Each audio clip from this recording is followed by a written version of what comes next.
So, everybody can hear us, and now we are starting the session that is run by the Holocaust Research Center on countering antisemitism and xenophobia in schools and universities. According to our agenda, each speaker has up to 7 minutes, and we will be following it very, very tightly. And now I'm giving the floor to Boris Khavkin, and he'll be talking about antisemitism and countering it in German. I will try to fit into 9 minutes. The subject of antisemitism in Germany and combating it in German schools. In Germany today, a lot of effort is done to bring up tolerance in the society. The memory culture and education on Holocaust is a very important part of their society. Since Willy Brandt, there were no federal chancellors that would not utter these words that Germany is responsible for the Second World War and the Holocaust. However, recently, the country saw a rise of anti-Semitism that Mr. Clyde discussed today. And this fact was recognized by Angela Merkel, who is the outgoing federal chancellor up until the new government is formed in the country. In a video webinar on the occasion of the International Holocaust Remembrance Day, Angela Merkel said that intolerance is still part of the German society. Latent anti-Semitism, according to surveys, is shared by almost 20% of all Germans. I'm not sure if it's much or not. It seems hardly a higher percentage than in Russia. But for Germans, with their history, the responsibility for anti-Semitism is different. I would urge all the coming visitors to take their seats. Antisemitism is nurtured by two sources in Germany today. The first source is the far-right citizens among the inborn Germans, the indigenous Germans, so to say, ethnically German. They are mainly represented by the AfD party in Germany, and on the Bundestag elections they received about 10% of all votes this year.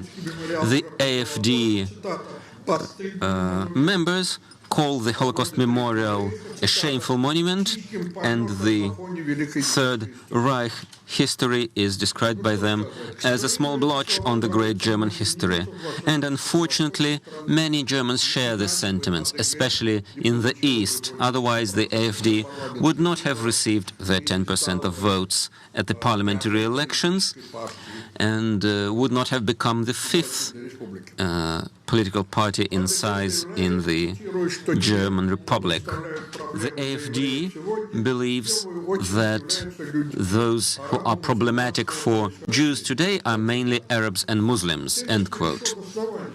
This has some reason behind it, because the second source of anti-Semitism in Germany are the 1.5 million of new immigrants from Muslim countries that came into the country in the recent years, the Middle Eastern immigrants. In these countries, Israel is traditionally seen as an enemy, and hostility towards Israel is only stoked by these newcomers who are not yet stable citizens of the country. And their hostility is spread onto German Jews, which leads to open manifestations of anti-Semitism. All in all, Germany has more than 5.5 million of Muslims, and of course, not all of them are anti-Semitic. Most of them are either indifferent or tolerant towards Jews, but the fact remains. The new wave of Muslim migration led to a sharp rise in anti-Semitism in the country. And now another figure to compare. I mentioned 5.5 million Muslims in Germany, and the number of Jews that are part of Jewish communities in Germany are about 200,000. Most of them were immigrants from the ex-Soviet Union countries or the contemporary CIS countries, like Russia, Ukraine, and Belarus. A year ago, the German government introduced a new post, an anti-Semitism ombudsman. Mr. Klein became the first ombudsman on this position. We saw him this morning, and he recognized the existence of the problem, and he encouraged Jews in Germany to take off their kippah for their safety. He explained that the counterbalances in the society are growing weak, and violence against Jews is growing. In response to this, the rabbi of the Berlin Chabad synagogue said, I quote, "We will never encourage members of our community to walk without a kippah. It's a symbol of our identity that should not be hidden. We must remember our identity and be proud of it." However, it's very hard to be proud of your Jewish heritage in Germany, as Rabbi Teichtal encouraged. Last year, there were about 2,000 crimes motivated by anti-Jewish hate in Germany. Since then, this year, the number of crimes grew by about 20%, according to the Minister of the Interior. When the Minister of Foreign Affairs described this,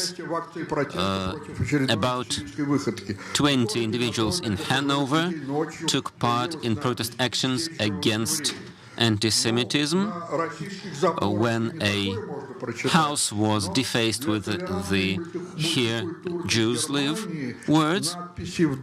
For this tolerant environment in Germany, the inscriptions like Judenhaus were not seen as possible, but now it has become part of everyday life. In Chemnitz, in eastern Germany, a group of neo-Nazis assaulted a kosher restaurant, and they were yelling anti-Semitic slogans to the patrons and the staff. In this situation, 75% of Jews in Germany, according to the recent survey, decided not to proclaim their Jewness in public and do not use traditional clothing that highlights them as practicing Jews. 40% of Jews surveyed do not visit certain areas in their cities during certain days. This is mainly Berlin, and I'm not going to highlight the borough in question. In Berlin, anti-Jewish hate crimes happen daily, according to Benjamin Steinitz, the head of the Berlin Antisemitism Research Center. On average, there are 3 hate crimes against Jews every day. Mr. Steinitz believes, I quote, "On a whole, we see barriers falling for people. Antisemitism takes on more and more crude manifestations, and calls for violence can be seen uncontrollably in social media, and the culture of historical memory of the Holocaust is questioned by more and more people in German politics." End quote. I'm out of time, although I haven't even touched my subject. If you can allow me make my conclusion. My conclusion is that The question whether Germany fights anti-Semitism by all means is still open. There is a long way to go until a victory against anti-Semitism and its manifestations in German schools witness to this. Thank you for your attention. Да. Нет, это вы меня сейчас спросите, я намекаю. Преподавание Teaching the Holocaust history in schools is indeed a special system in Germany, but today we're also talking about Holocaust realization and denial that leads to anti-Semitism. How to work with this with universities. We will be listening to Alexey Feldt, an associate professor of the Department of General History of the Arctic Federal University. В теме есть слово историография. In my subject, we see the word historiography. Even history students, when they see this word in exam questions, are often afraid of this term. When it comes to the society in general, I think people generally think about history and not historiography, and don't use this term when discussing the most pressing historical issues. But I would like to emphasize that it's the level of historiography that the true discussion of history starts on. And of course, in university curricula, we have various courses on historiography. And as part of these courses, I think we can and should be discussing the Holocaust, its deniers, anti-Semitism, and as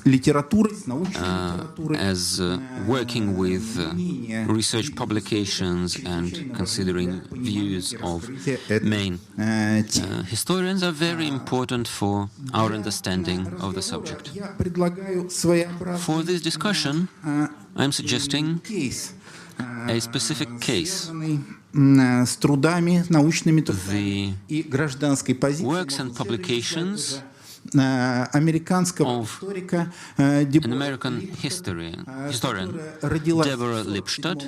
She was born in 1947 in a Jewish family that left the Nazi Germany, and she has spent her whole life researching the Holocaust, anti-Semitism, and she's not just the author of research publications, she's also very prominent civil activist, and I will highlight this a bit later. But we should be talking to students in forms that are accessible to them and effective. That's why, from my experience, I can say that when the course on historiography starts touching this subject, I suggest my students to watch the film called Denial. Here we see several books by Deborah Lipstadt, and the next slide, this film, here we see its poster, Denial, a very recent film from 2016, and it's dedicated to a trial that started in 1996 and ended in 2000. It was launched by David Irving, the British historian, who is known for his controversial books. He accused the Penguin Publishing House for their publication of a book by Deborah Lipstadt in which he was shown as a follower of Hitler. And this trial is shown in this film, which is based on this true story, but it's not a documentary. It's a very gripping story.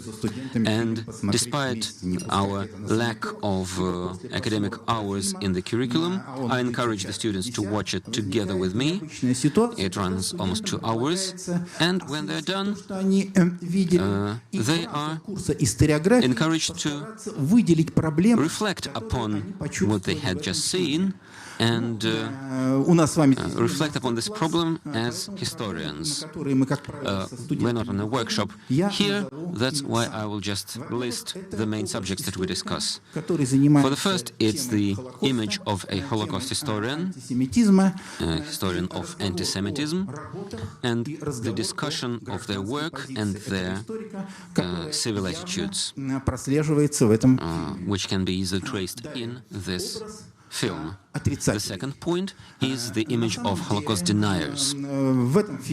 In fact, this film and other publications consider well-known historians who position themselves as non-academic or independent historians, and due to this, they purport to be objective as independents. But we see at the end of this film that Irving is defined by the court of law as a racist and anti-Semite, and the film disrobes him and discloses him as a denier of historical facts, up until falsifying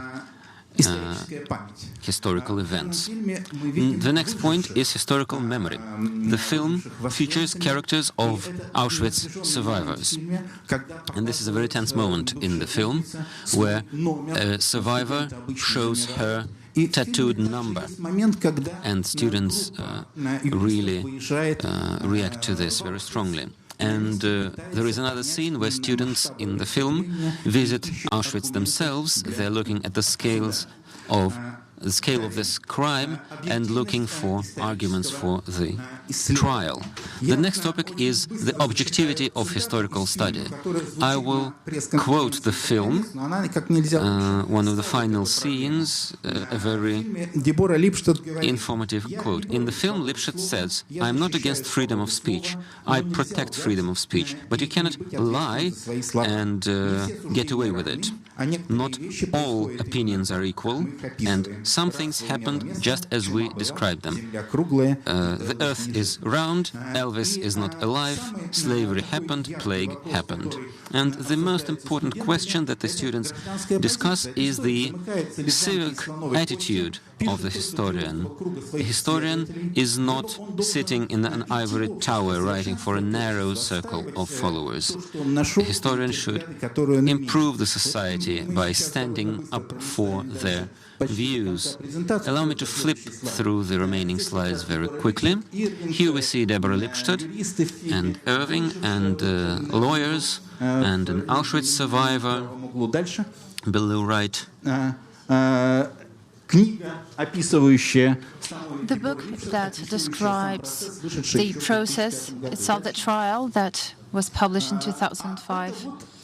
And here you see the polls that are carried out in the US quite often. I was not going to talk about this, but this is something that is outrageous for contemporary Deborah Lipschitz when she realizes that the perception of Holocaust does not comply with the historical evidence. The most important issue here in the meeting is, well, this historian is alive, she works, she posts in Twitter and on Facebook, she has become legendary, and you can actually text her. And these are the posts from her Twitter on the issues raised in this year. And a couple more slides. And the last one, probably. So these are the books. So here's the slide that I wanted to show you by the end of my remarks. This is so close to us that here on the photo you see her associate professor Mr. Altman and Gileva. This is a Stockholm conference, or Oslo conference rather, and this is something that impresses students so much that this is here now and it is related to our subject. Thank you. And our next speaker is Anna Belova, Doctor of Historical Science, many titles, but, well, in general, she is head of the School of Tver University, master's programs, History of Cultural and Interethnic Relations. Dear friends, I represent here Tver State University, the historical faculty, where in the course of the last 10 years, starting with 2011, we started a master's program, the Interethnic Relations. We spearheaded this program to respond to the needs of the polycultural world, and indeed the problems related to the exacerbation of anti-Semitic and xenophobic as well as racial sentiments that are very important in terms of cognizance and knowledge. Here today we talk about how do we transfer these ideas, how do we get the ideas across for the generation that has no own memory of family memory or the understanding of what the humanity went through during the 20th century. As xenophobia and anti-Semitism exists in a veiled, hidden form, disguised by something noble sometimes. So the issue of knowledge is very important here. The youth learns the world through social networks and communities where it's easy to get lost among these sentiments and to receive anonymous support and to get familiarized with people who can share same views, especially in the environment of impunity. When we talk about the hate speech, which is a new narrative when we're talking about such issues. Here we can contradict this only with competence, with educational programs aimed at having all the necessary terminology and that is able to cite historical examples of things that the humanity faced and is still facing. Genocide is not something. It's not the thing of the past, unfortunately. You can recall the genocide in Rwanda and genocide of Rohingya that is happening here and now in today's realities. So the teaching experience, the teaching of Holocaust and other genocides is an important part of the program, and we focus on this. We're also talking about the most important informational aspects that are related to the situation in the world in general and in our country in particular, that goes for the prevention of anti-Semitism and xenophobia that is part of the federal and regional agenda. In 2018 was published Professional Standard of the Training of specialists in the religious and ethnic matters. And we kicked off our program back when there was no such standard, so we were guided by Western polls, and we knew that such experts are in top 10 of the most demanded professions of the 21st century.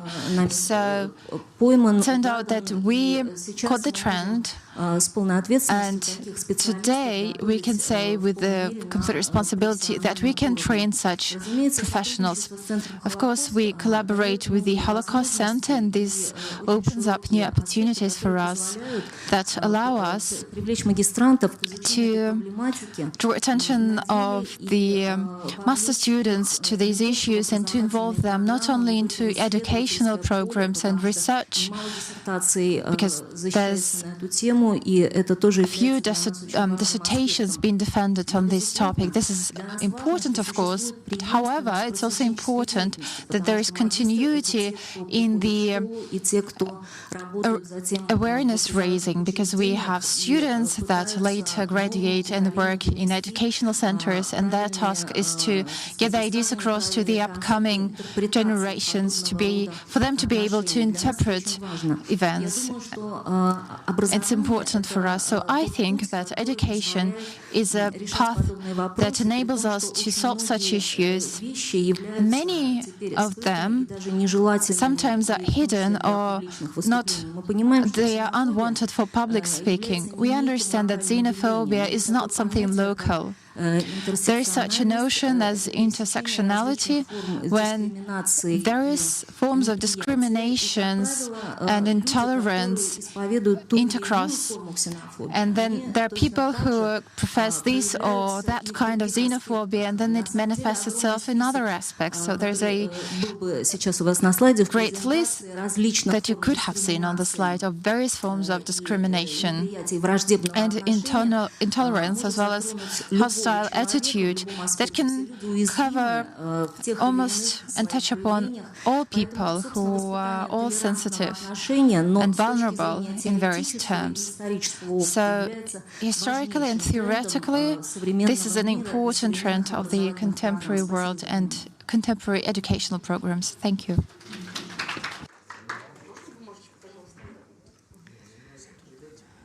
Спасибо большое. Дальше мы слово предоставим Ивану Грибкову. And now I give the floor to Ivan Gribkov, Associate Professor of MISIS University. Let him say what these lectures stand for. Prevention of xenophobia in work with students. Здравствуйте, коллеги. Over to you, Ivan. Я думаю, я начну с таких общих моментов. I greet all of you, dear colleagues, so I'll start with general points. When we identify certain xenophobic elements, it's clear that xenophobia is about phobias and fears, but the gravest problem here is that xenophobia is a root for stereotypic thinking, is a source for irrational thinking, and for our students about technological university, this is a grave problem. So I believe you'll agree with me on the fact that the undeveloped emotional intelligence, disempathy, lack of empathy, all of these stereotypes can be developed with liberal courses together with the general education. So we face the situation when non-liberal arts students have liberal arts courses only in a very minimum amount, and most of my colleagues from universities would agree with me. And I'm talking not only about technological universities, but also medical and sporting universities. So we don't have enough liberal arts courses. We have only a moderate share of them in terms of quality and quantity. Their abilities are quite limited. This goes for the amount of hours spent on it, like 1/4. So it's quite hard. It's not enough for them to have some basic information and develop a basic position. And unfortunately, we received as a legacy from the older education some basic curriculum, and it's not possible to go through it and brush it up. For example, tolerance. How can you check the outcomes of these kind of courses using the existing tools of education? Thus, there appears a global problem. You all know about the program called Priority 2030. You know about the third mission of the university. It's also a very trending issue. But there are new programs that are supposed to bring our country forward. But most of them face the time when very often universities cannot implement this. And this is a methodological problem. So we are talking about competences related to preventing xenophobia. It's hard to monitor whether a person has these competences or not. Sometimes it includes some making up or fabrication of the monitoring. So what do we suggest? We propose that the following can be done. So first of all, engineering ethics courses and the introduction. This is when we teach this for engineers, for people not learning liberal arts. So we're talking about historical events that have to do with moral choices. For example, the supply of equipment to concentration camps by the German industrial operators. Let's be honest, colleagues. You probably know the answer from the modern youth. The engineer would naturally say, yes, this is not good, but we would supply this equipment. And here we try to entrap a student, because here he believes that this is the end of the case by habit, but this is not the case. The case is continuous because we are talking about business reputation. And then we give a new example when commercial companies in 20, 30, 40, 50, even 60, even 80 years hold accountable for their moral failures back then. This is an example for the leaders of the future, which is even more relevant than it was, because this is their moral choice and it has to do with their own money. So the case-by-case education is very interesting because you can have a discussion, it's interactive. So these modules help us in spending not much time. We can help them to develop some basic competences that later can be controlled. That is, by asking questions and modeling situations from country to country, so the students can assess the consequences of their activities. And these could be incorporated in master's programs as well, in technical courses, and also some separate liberal arts courses. Also, we have other courses called personal efficiency, where we help the students to formulate the rationality notions as basis of life. So we're talking about emotional intelligence, about abilities to hold discussions, self-presentation, work on CVs.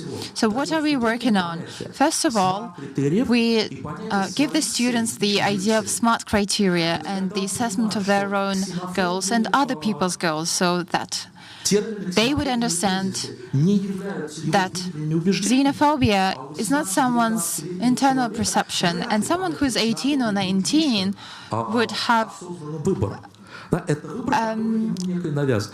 deliberate choice to be xenophobic. It is something imposed from the outside world. So a person has to discern between the inner goals and outer goals, that the goals that are imposed by someone, so that they would divide them and remove the xenophobic part of their thinking. So we're not talking about xenophobia in particular, about Holocaust. No, we are giving our students methodological basis for them to form their lives, and later on this would help them to filter out such xenophobic ideologies that they would face. The assessment of people through the notion of efficiency, that is quantitative indices and SMART criteria, which allows to take away stereotypes from the very beginning. This is about colleagues, employers and employees. So when you assess a person not according to their ethnicities, but according to their soft skills, professional skills, this is where you would not pay attention to the color of their skins, gender, ethnic background, and so on. You would build on the ideas of efficiency, achievements, and so on. And among the achievements, you cannot have such notion as ideologies or skin color. So when we explain this to students, we hope that this would protect them from any xenophobic challenges that they might face in the future. Thank you. Спасибо, Иван Владимирович.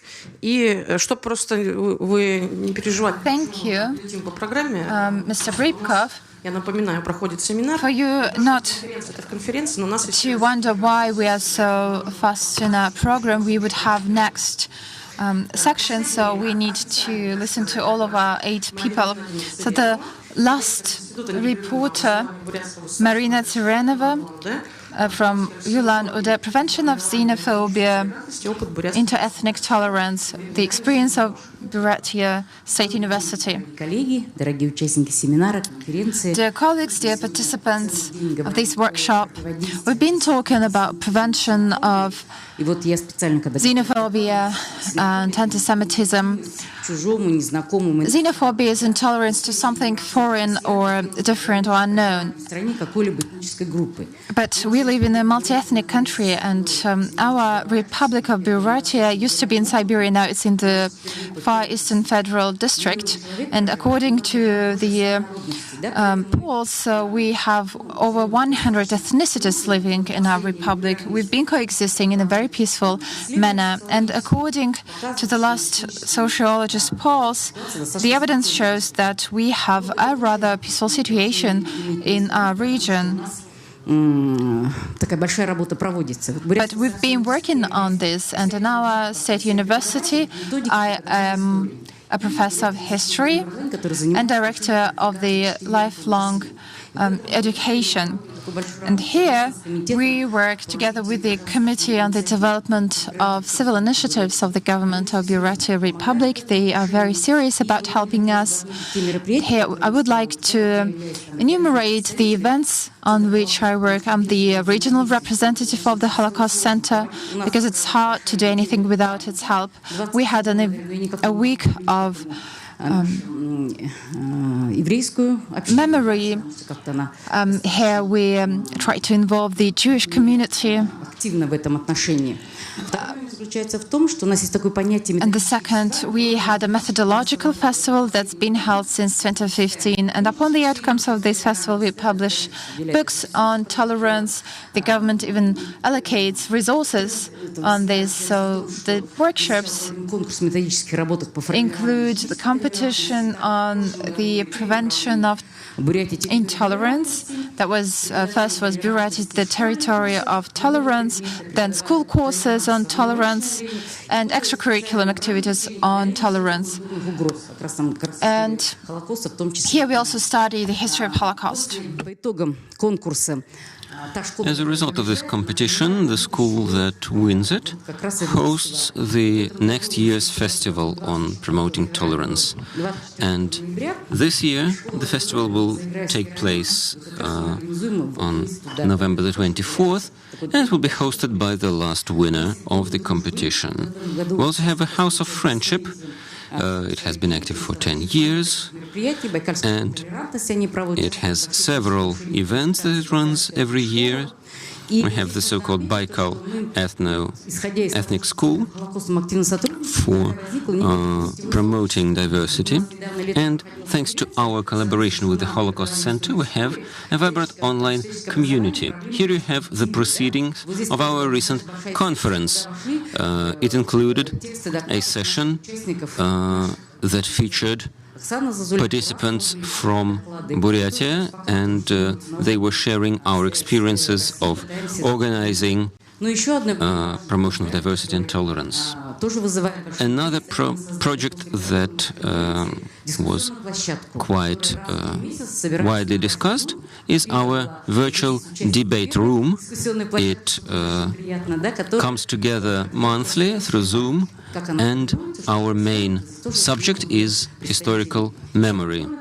We had representatives of various organizations, and I think it's a good indicator of our activity.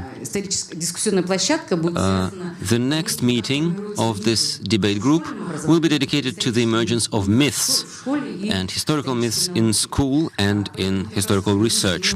And now I'll roll back to the fact that I am running a course on I'm reading a course on the history of historiography and on teaching history. And I am striving to explain this content aimed at promoting tolerance through education on general history. For example, we are using the arrow of time model, and we use it with the matter of Holocaust. The next project uses the film Little Shoes, dedicated to the memory of Holocaust, and it is very good because it's very brief, runs only for 15 minutes, and it's easy to discuss during a seminar or a school lesson. Talking about xenophobia, we should remember that working with the youth involves many sides, and working on subjects such as the Holocaust is very efficient for a history teacher, and training teachers to work with these areas is especially significant. Thank you. So we see that our speakers today work in various institutions of education. Boris Khavkin here is a researcher, not just a university professor.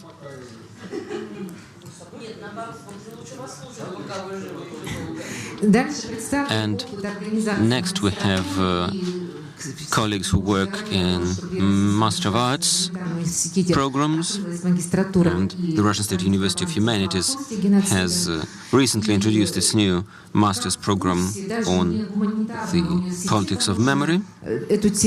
Next we heard about the study of this field of knowledge in a technical university and in schools. I see that there are already questions arising in the audience. Before we start this general panel discussion, where everybody will be able to share their own experience. Questions?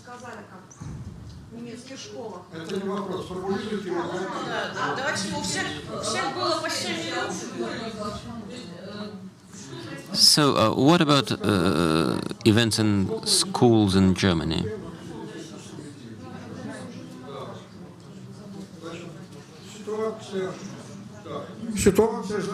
So, the situation in Germany has become worse, significantly worse. I'm going to omit the exact statistics, but I can say that most of hate manifestations can be found in Berlin, because they have the largest Jewish and also Russian communities in Germany.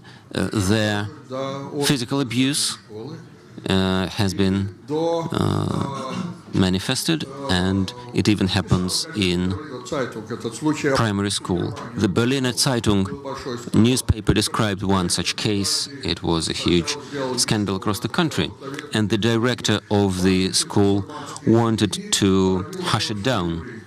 A Muslim boy was bullying a Jewish girl in primary school. The director was saying he doesn't know what Jewish means, but next he was throwing things at her, and then said that if she doesn't renounce her belief and doesn't convert into Islam, he would kill her. This was enough to call the police. The girl's father was contacted, and there was no additional reaction. And in the school's Twitter, a tweet was published about ISIS, how it was killing the infidels. The backlash was serious. The girl was transferred to another school. But there was no political assessment of this event, not in the regional nor in the federal education ministries. It was all presented as an isolated case. But the Berliner Zeitung found about 20 such cases in Berlin alone in 2019. So, the situation is not typical for Germany and its schools, but the trend towards increased antisemitism is clear. It's not just among children from Muslim families, but also among ethnic Germans, who are sometimes a minority in their class. In newer districts of big cities, Muslim children are prevailing in schools. What is the official reaction of Germany? Marley Steppe, who until the recent elections used to be the head of the trade union of educators and researchers, said the following, I quote, "Teachers must be able to react to manifestations of anti-Semitism among school children." End quote. I agree with this, everybody agrees with this, but what does it mean to be able to react? How and where can we find a guideline, an instruction on what to do? There are no such guidelines. Only one guideline is present. It's to increase the number of social educators at schools, and this is not a specific measure. In Germany, religion is part of the mandatory school curriculum, and children can select Islam or Catholicism or Protestantism, and rarely Judaism. At one school where there were 2 Jewish children, they dared to select Judaism. How did the school react? They were transferred to another school because the school did not have a rabbi, only teachers for other religions. This was just a typical bureaucratic reaction, so there is no silver bullet for this problem. But the problem is growing and growing, and it is growing very significantly. I think we should start ringing the alarm and not just saying platitude as Mr. Klein did today. Thank you. I agree. The German educational system was built with the Holocaust history as part of the curriculum. The history of National Socialism used to be a separate school subject, but now they have a challenge when the majority of the class could be not ethnic Germans. The classes are ethnically mixed, and how can you discuss the Holocaust with children who come from the Middle East? That's why Germany is now looking for new methods, for new content, on new emphases in Holocaust study, so that they do not provoke backlash. The Holocaust is still part of the mandatory curriculum. This is the official attitude of the German Ministry of Education in all the federal states.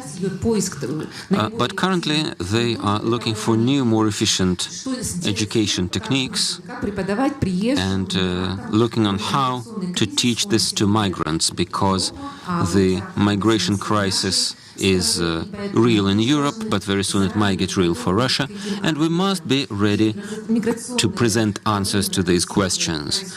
And the migrational issues that can be now seen in Moscow, the city that has most migrants across Russia, indicate that we should already be active. We're looking for prevention, and that's why we should give teachers some toolkit to prevent these interethnic conflicts. When it comes to religion and education and bringing up children concerning religion, but here in the hall we have Boris Vasyukov, and I would like to hear your experience, Mr. Vasyukov, the experience of Russian Protestants who work with the Russian Jewish Congress in a very tight partnership, and they are the leading partner in the implementation of a project of bringing back dignity. I think this experience is very important. How can you teach Holocaust history, Holocaust memory, preserve it through religious organizations? Good afternoon, my name is Boris Vasyukov. I'm the director of the Ebenezer Foundation, and we are working tightly with Jewish organizations in various areas, and I'm also a practicing evangelical Protestant. I belong to the Russian Evangelical Church, and we are partners with the Russian Jewish Congress in the project Returning Dignity. We have been erecting monuments on places of massacres of Jews. We are teaching Protestant Christians on joint courses with the Holocaust Research Center and the Yad Vashem, and more than 300 people have visited the Yad Vashem since the initiation of this program. And this is not in vain. When you use a systematic approach and keep doing it year after year, at the end of the day, what happens with the Evangelical Church in Russia is something that maybe no other country in the world has witnessed. At one moment, we decided to offer to our evangelical communities, to our congregations, from the Far East to Kaliningrad, to have a memory service at the International Holocaust Remembrance Day. We suggested that our ministers should dedicate 15 or 20 minutes of the Sunday service, and the Sunday service is visited by everybody, both children and adults, for the word on the Holocaust, so that they all learn, whether interested or not, so that they learn about it. And we were surprised when the first Remembrance Marathon that we implemented in 2018 was supported by 352 congregations, 342 congregations. It means that it united more than 40,000 people.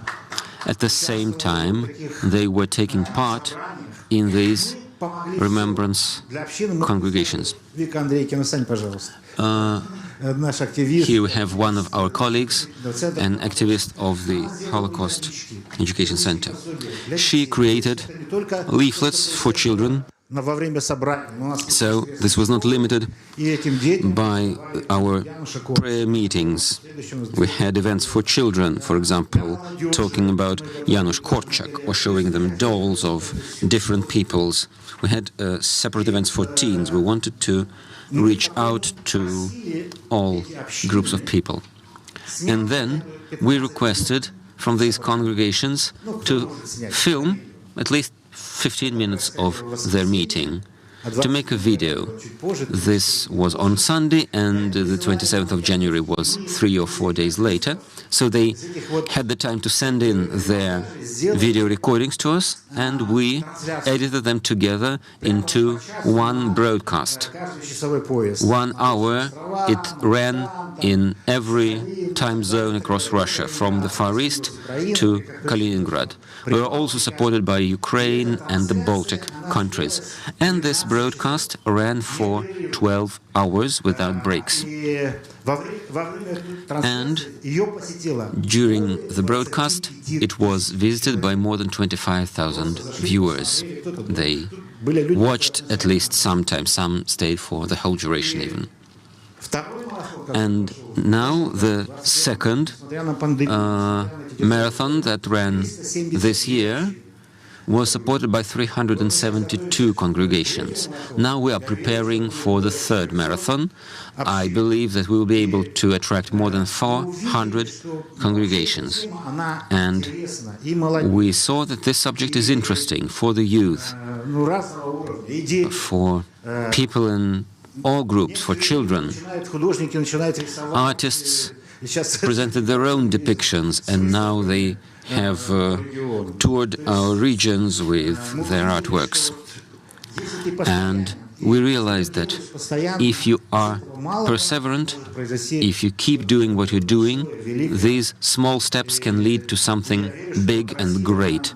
And I believe that Russia can become an example for many countries. What happens today in Russia, in the church, is something unprecedented. Thank you for your attention. Thanks a lot. And I must say that the very first Alley of the Righteous that was erected in Lubavitchy was also possible thanks to the efforts of our Protestant friends, and the Lubavitcher alley has existed for 10 years. Thank you very much for this. And, you know, 2 years ago, I had this experience of working with a Jewish school. One important addition to what I said. During these 15 or 20 minutes of the discussion of the Holocaust, people are sympathizing with the Jewish people, they are reciting poems, their ministers are reading sermons, but what's important, we are collecting donations. And this all comes to the central organization for the Jewish-Christian dialogue, and these funds are used to help Holocaust survivors, erect monuments, and that's why we're doing God's work for this. Thank you so much for your efforts.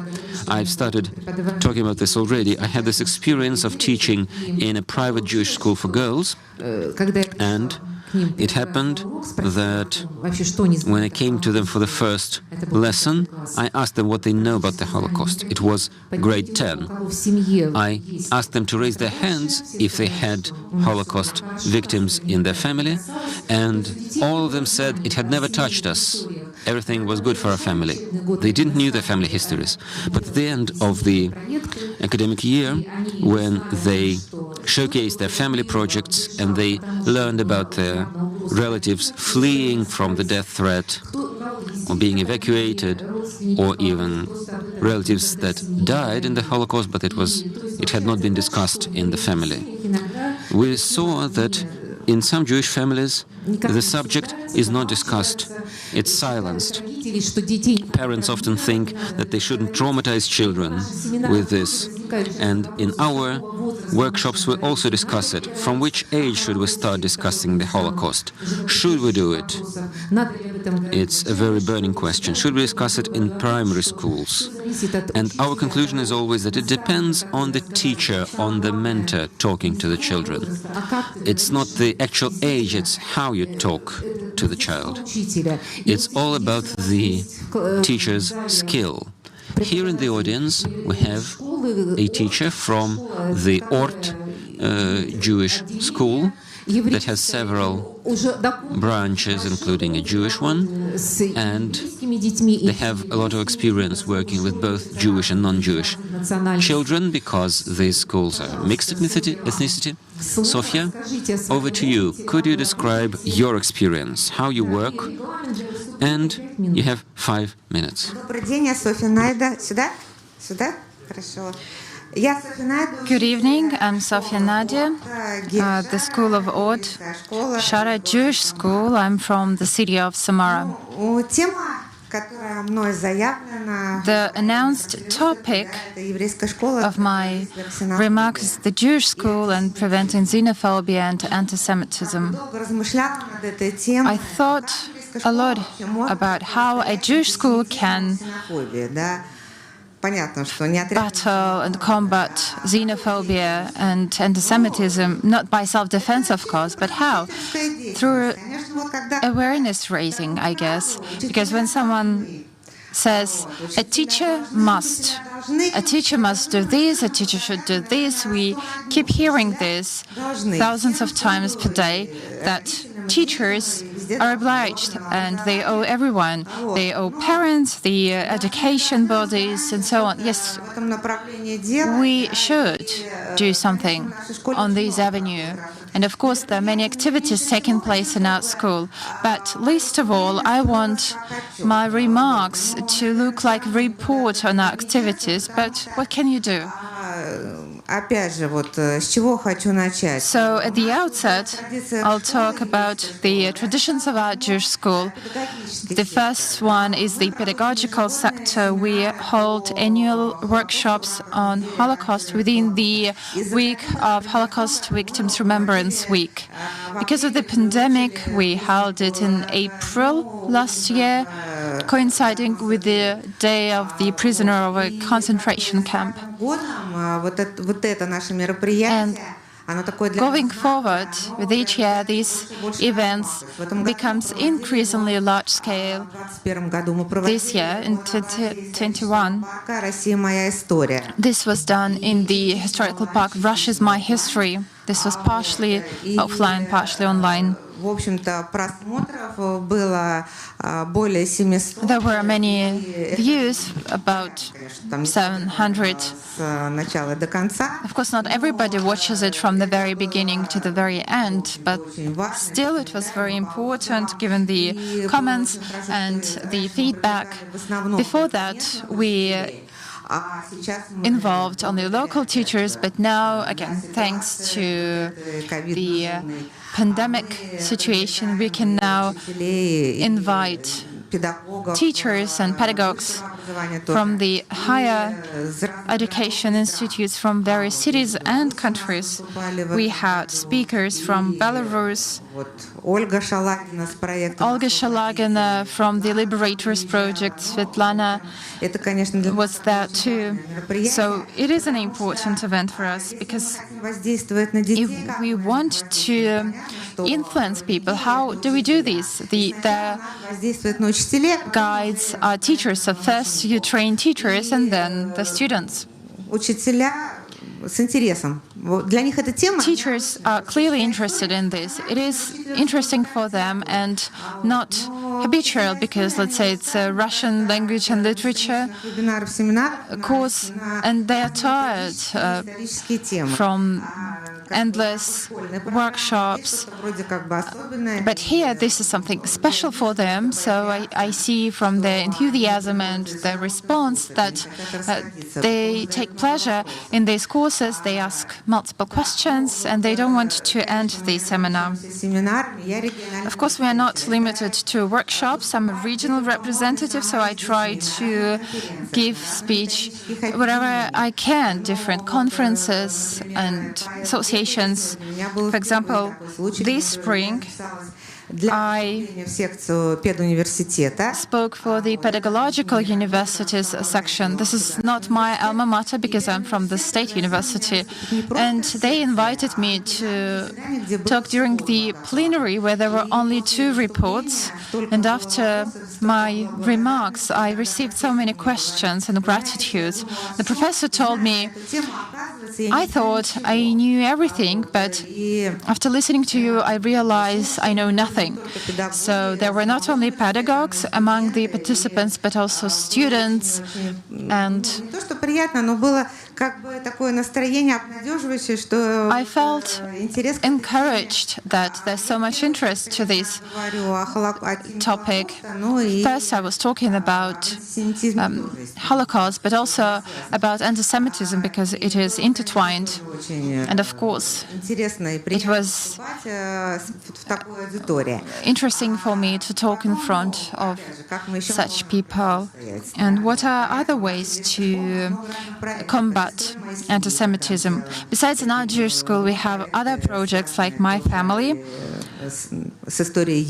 and projects that have to do with the history of Jewry. Then there are outreach trips.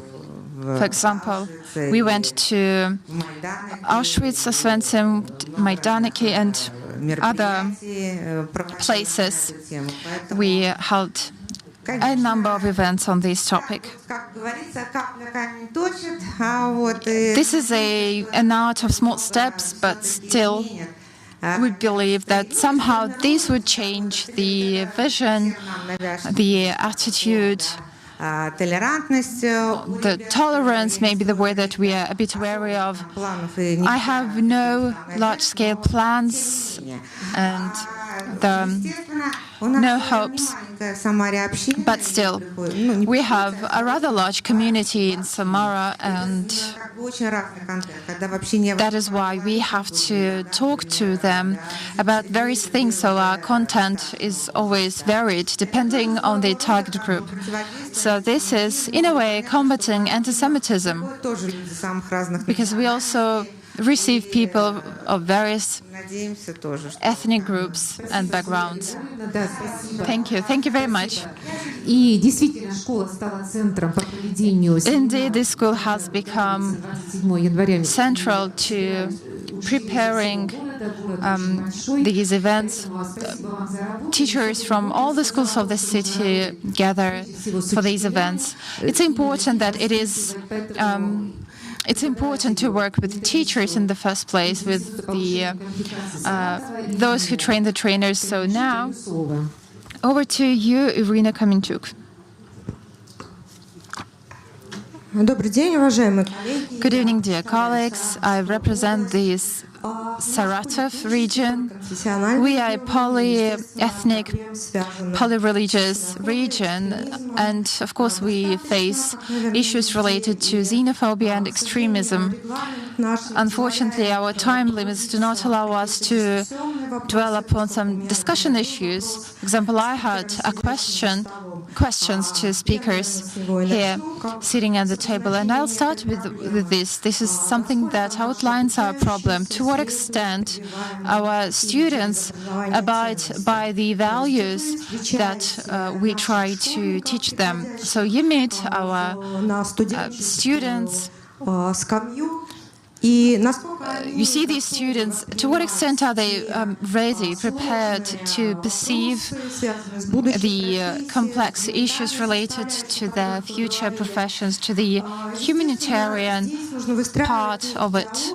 So here we need to foster a dialogue, because not all of the universities are ready to talk about Holocaust, to enlighten it within the school curriculum.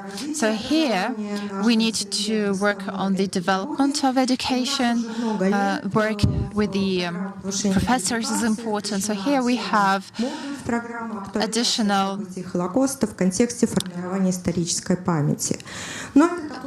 additional education programs on Holocaust remembrance. One of our projects has been long established, but nevertheless we transform it and adjust it to new realities, given the new data that we receive. We also work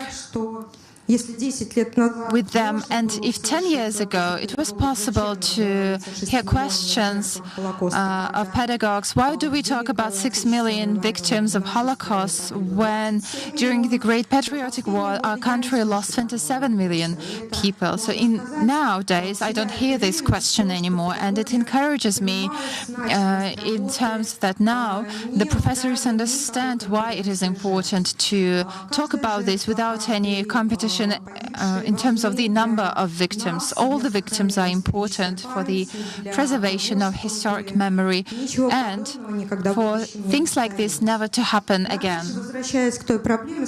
Back to the issue that I started off with, educational and awareness-raising events held in the course of the year or during the week of remembrance.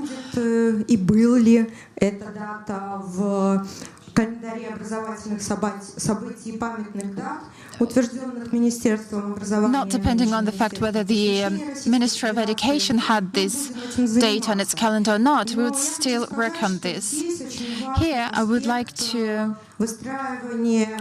mention that it is important here to build communication with various institutions, such as cultural, governmental, and civil society institutes, NGOs, Jewish communities. The last event that we held was not even widely advertised. People just ask us about the upcoming events and what we are going to do on the 27th of January. Also, the Ministry of Information and Print is asking us about this, as well as the Ministry of Education of our region and the interior policies and public relations bodies of our region. So here we unite those who are not indifferent, and this yields results. And from now on, this would give us reasons to be optimistic in our work. Искренне в это верить. I would love to believe this, at least. Thank you. На самом деле, каждый год в институте In проходит fact, the Institute holds annual roundtables on the prevention of xenophobia, and we always hear about the experience of the teaching of Holocaust in Saratov State Institute, the future, what it's supposed to look like, the vision of a teacher of the future. So now we would listen to the representative of Amursk. As this was mentioned, it's crime to talk about something that you do not understand. So I'll be talking about teaching. The teacher project was represented in St. Petersburg. Then he met a Minister of Education in Moscow, and today the teacher is present at the international conference. But all of this is nothing compared to a lesson. 45 minutes behind the doors, a teacher face-to-face with children. And only we know what is happening there behind the doors. What we can do is the methodology, the content, especially if we are talking about historical education. 1 second. In my professional capacity, I work a lot with the teachers, not only of my school, but from the district, from the region, and across Russia. All the innovations and new introductions would never happen if the teacher does not agree with this internally. It doesn't matter whether we have a standard in our state guidances. The question here is, what is the role played by a teacher in fighting racism, antisemitism, and xenophobia? I guess I answered this question about the role of a teacher. The topic of our session is protecting the future, and who holds this protection? Is it held in my hands? Yes, it's in my hands, and we don't have enough time, but PS on January 27th, schools have events related to this liberation of Svensson Day, the International Holocaust Remembrance Day. Thank you. Спасибо большое. У нас есть в зале заместитель. Thank you. And here we have deputy principal of the school, that is a federal platform for the mechanisms of work with the prevention of xenophobia, terrorism, and other threats posed against the communities of today. Yelena, over to you. Good evening, dear colleagues. I represent the city of Lipetsk, school 63. Ну, вы знаете, я, наверное, сейчас немножечко тематику нашей конференции пойду в сторону. I think I'll sidetrack a bit from the topic of our conference, because there are things that were not heard today. This is the work of therapists and conflictologists when we do have such conflicts. Our school, especially because among the children attending this school, there are a lot of gypsies.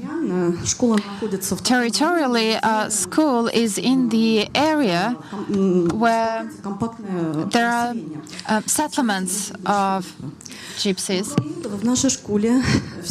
Besides that, our school, due to such migration procedures and due to its territorial position, we have representatives of Azerbaijan, Armenians, right beside them, people from Kazakhstan, Tajikistan, Ukraine.